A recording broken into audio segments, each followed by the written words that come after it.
The FDA has just recommended that a second coronavirus vaccine be approved for emergency use. That's the Moderna vaccine.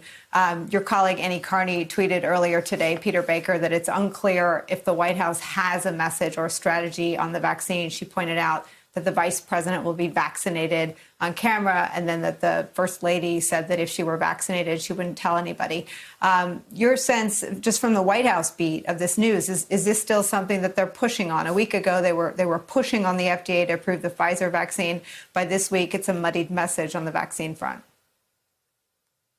Yeah, look, they're still pushing for it to be approved and distributed. No question about this. Moderna vaccine is a lot like the Pfizer one that's already been approved. There's some differences in their storage and handling and so forth, but the basic structure of these vaccines, as I understand it, is similar.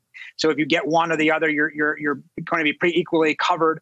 And what you see in Vice President Pence is what you would normally expect out of a White House in this situation, where the leader of a country or a leader of the country demonstrates personally that he is going to get this vaccine because he trusts it and he believes that he should encourage every American to get it to the extent that they're able to get it. Now, obviously, most Americans aren't yet able to get it. They'll still be a few months away before they're allowed to. But you're right. The muddled message comes in, for instance, what we should do with the White House staff. There was this plan to go ahead and give vaccines to senior officials in the White House.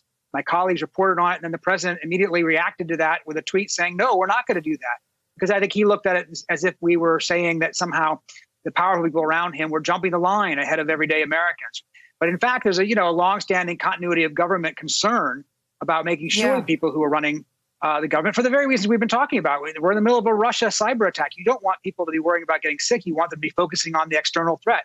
But the president's kind of been back and forth on whether or not people in his own administration should be getting it on the early side, whether people in Congress should be getting on the early side.